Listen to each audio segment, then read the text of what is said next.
The black dress feels wrong against my skin as I stand before my 7-year-old son's casket. Wrong because Nathan should be here, holding my hand, sharing this unbearable weight. Wrong because parents shouldn't outlive their children. And wrong, so profoundly wrong, because while I bury our son, my husband is in Hawaii with his mistress. I know this because a photo landed on my phone 10 minutes ago. Nathan, tan and grinning, a cocktail in hand, his arm draped around a blonde who can't be older than 30. Below it, the message read, "Thought you should see what your husband's really doing today. A concerned friend." My mother's hand tightens around my arm. "Gabrielle, you're shaking." She's right. The phone trembles in my grip until I shove it into my purse, its weight pressing against me like the judgmental eyes of the mourners around us. Whispers ripple through the small chapel, secrets spread fast in our town, and Nathan's glaring absence at his own son's funeral will fuel gossip for months. "I'll kill him," my mother mutters, her voice low and trembling with fury. "That bastard, I'll kill him with my bare hands." The small, white coffin gleams under the chapel lights, draped in a blanket of roses, Lucas's favorite. He loved how food coloring could transform their pale petals into vivid blues and purples. We spent hours in the hospital together, conducting experiments just to see him smile through the pain. Nathan's parents linger near the edge of the crowd, their expressions carefully neutral. Linda, my mother-in-law, meets my gaze briefly before turning away. She knows. She's probably always known. The funeral director approaches, clipboard in hand. "Are we ready to begin?" I want to scream that I'm not ready, that none of this is right. Lucas should be home playing video games, begging for 5 more minutes before bedtime. Instead, I nod and take my place in the front pew. My phone buzzes again. This time, it's a message from Nathan himself. "Sorry I couldn't make it. Important business meeting. We'll make it up to you." A wave of rage washes over me, scorching away my grief for one fleeting moment and leaving behind something colder, sharper, and infinitely more dangerous. I delete the message and sit up straighter. Let him enjoy his Hawaiian paradise with his cheap mistress. Let him think he's won, that I'll crumble under the weight of my grief like a dutiful, broken widow. He's wrong. I'm going to destroy him, not just for abandoning Lucas during his illness, not just for missing his funeral, but for every lie, every betrayal, every selfish moment when he put himself first. Piece by piece, I'll take everything from him until he understands what true loss feels like. The reception at my parents' house feels like a staged play, everyone performing their assigned roles. In the kitchen, Linda corners me, her manicured nails digging into my arm just a little too hard. "Nathan's going through a difficult time," she says, her voice dripping with artificial sympathy. "We all process grief differently." I shake her off, focusing instead on arranging cookies that no one will eat onto a serving tray. "Is that what we're calling it now? Processing grief in Hawaii?" Her lips press into a thin line. "You've always had a flair for dramatics, Gabrielle. Perhaps if you'd been more understanding during Lucas's illness." "Don't you dare." My mother's voice slices through the room, sharp and unyielding. She steps into the doorway, and I've never seen her look so furious. "Don't you dare blame my daughter for your son's cowardice." Linda stiffens, her composure slipping for the briefest moment. "Margaret, this is hardly the time." "It's exactly the time." My mother closes the distance between them, her smaller frame somehow towering over Linda's. "While my daughter was sleeping in hospital chairs for months, where was Nathan? While my grandson fought for his life, where were you and Robert, with your family support?" The sound of shattering porcelain interrupts her tirade. I've crushed a cookie in my fist, crumbs scattering across the counter. In the living room, my father asks a guest about his newspaper for the 3rd time in 10 minutes, oblivious to the storm brewing in the kitchen. "We contributed financially," Linda says stiffly, her voice laced with condescension, which is more than I can say for some people. My mother laughs, a cold, bitter sound. "Oh yes, your precious money. Tell me, Linda, does Nathan know about the trust fund yet? The one Robert's father left specifically for his great-grandchildren?" Linda's face goes pale. This is the first I'm hearing of any trust fund, but it's clear from her reaction that this information wasn't meant for me. "That's a family matter," she hisses. "Lucas was family," I say quietly, the pieces falling into place. He was the only great-grandchild. That money was his. The tension in the kitchen becomes suffocating as Linda's perfectly composed mask begins to crack, revealing something dark and calculating beneath. All those times she discouraged Nathan from spending time with Lucas. All those business trips she conveniently arranged during his hospital stays. It wasn't just neglect. It was deliberate.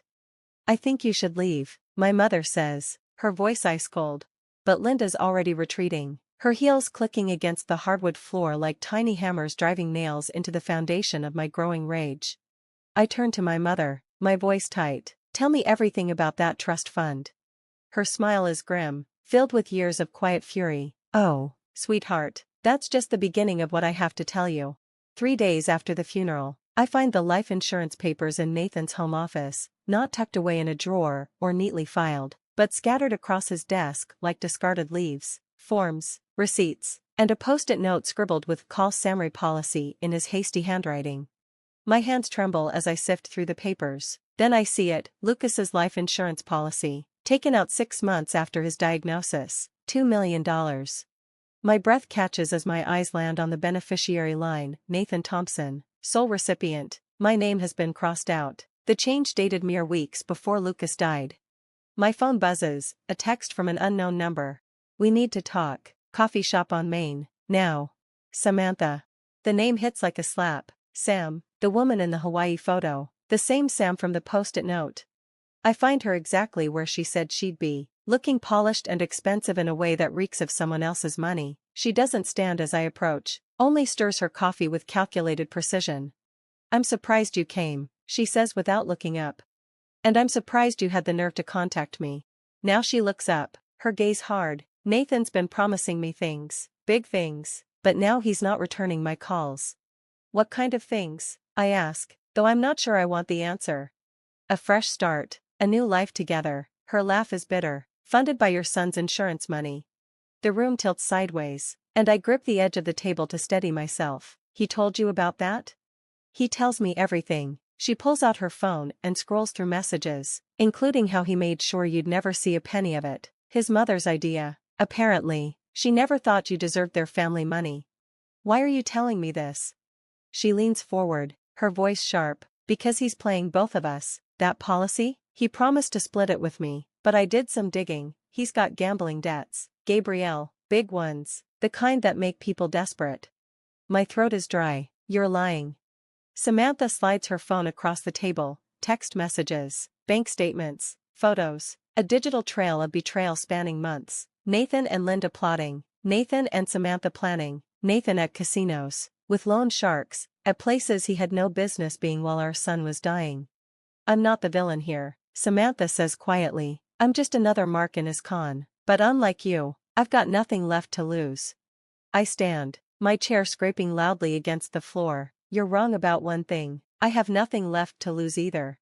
Samantha smiles, all teeth. Then maybe we should help each other.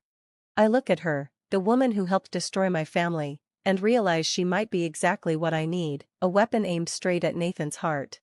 Later, I find my father sitting in Lucas's room, holding a worn stuffed penguin. It went with Lucas to every hospital stay, his comfort through endless treatments.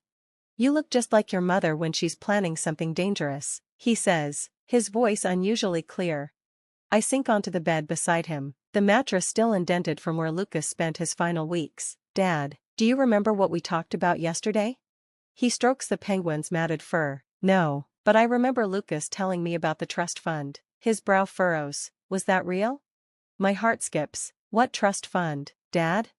The one Nathan's father wanted to discuss. Robert came here when Lucas was sick, said something about protecting family assets. His gaze drifts. Did I dream that? I take his hand, steadying my voice, despite the storm inside me. No, Dad, when exactly was this? Your mother was at the hospital with Lucas. Robert brought papers. His grip tightens, surprisingly strong. I didn't sign them. They felt wrong, like when you smell smoke but can't see the fire. The pieces click into place. Robert's unexpected visit, Linda's manipulations, Nathan's sudden interest in our family's property. It wasn't just about Lucas's insurance money. They were after everything. My phone buzzes again, a message from Samantha. Nathan's back, meeting with his lawyer tomorrow. Something about property transfers. I should have protected you better, my father says, his voice cracking. Both of you. You did, Dad, I whisper, gripping his hand, by not signing those papers. I stand, my decision crystallizing, and now it's my turn. He holds out the penguin. Lucas knew. He told me not to worry about you because you're stronger than everyone thinks. His eyes cloud over. Who's Nathan? The familiar ache of watching him slip away mingles with a new, fiery determination. I take the penguin, its soft weight anchoring me to this moment. My phone buzzes again. This time, it's Uncle Peter. Found something in the property records. Come to my office, now. I kiss my father's forehead. I have to go, Dad, but I promise you, they won't take anything else from this family. Uncle Peter's office is a fortress of filing cabinets and legal documents, but what he shows me isn't buried in a drawer. It's on his computer, a series of property transfers dating back to when Lucas first got sick. They've been planning this for months, Peter says, scrolling through document after document, shell companies, hidden accounts, all leading back to Nathan and his parents. My fingers trace the dates on the screen. Each one aligns with a hospital stay, a chemotherapy session, a day when I was too consumed with saving Lucas to notice what Nathan was doing. Here's the kicker, Peter continues, pulling up another file. They used Lucas's medical bills to justify emergency sales of your joint assets. Everything's been quietly moved into accounts you can't access. A knock at the door startles us. It's Samantha, looking less polished than before. Sorry to interrupt, but Nathan's meeting got moved up. He's at the lawyer's office now. Peter glances at his watch. That's not possible. The meeting was scheduled for tomorrow. It was, Samantha says. Linda changed it. They're signing everything over today. Once it's done, she lets the sentence hang. My phone buzzes, a text from Nathan. We need to talk about the house, coming by later. The house, my parents' house, the place where my father still lives, the place where Lucas spent his final days, the property that's been in my family for generations. I square my shoulders. Show me everything. For the next hour, Peter and I sift through every document, every transfer, and every carefully constructed lie. Rage simmers beneath my calm exterior as we unravel Nathan's trail of gambling debts hidden behind corporate facades, Linda's systematic dismantling of our joint assets, and Robert's attempts to manipulate my father into signing away his rights. There's one more thing, Samantha says quietly, pulling out her phone. She presses play on a recording. Nathan's voice fills the room, discussing with Linda how they could use my father's condition to their advantage. The words echo like nails driven into a coffin, sealing away any lingering doubts. The recording ends, leaving only silence. In that silence, I hear Lucas's voice in my memory. Promise you won't let them take our home, Mom. We can stop them, Peter says, but we have to act now. I stand, gathering the documents we've printed. No, I'm not just going to stop them. I reach into my bag, pulling out Lucas's worn penguin and setting it on Peter's desk. I'm going to take everything back, and I'm going to make sure they never hurt anyone else again. A faint smile curves Samantha's lips. I was hoping you'd say that. I know exactly where they've hidden the real estate contracts. Get your coat, I tell Peter, a fiery resolve building inside me. We're going to Nathan's lawyer's office, and this time, I'm not leaving without what's mine. The penguin watches silently as the three of us, unlikely allies forged by betrayal, step into the night. The lawyer's office feels cold, a calculated stage set for confrontation. Nathan sits across the polished conference table, flanked by Linda and Robert. Between us lies a thick stack of documents, a fortress of their deceit. You're making this harder than it needs to be, Nathan says, sliding the papers toward me. Just sign, for Lucas. My hand clenches around the USB drive in my pocket, the drive containing every piece of evidence Peter and I painstakingly gathered, fraudulent documents, recorded conversations, and an irrefutable paper trail. Don't you dare say his name, I bite out. Linda leans forward, her manicured nails tapping against the table in feigned sympathy. Gabrielle, dear, you're clearly not thinking clearly. Grief can make people. Her words are cut off by Samantha's sharp voice. Show them. She strides in, followed by Peter, her phone already in hand.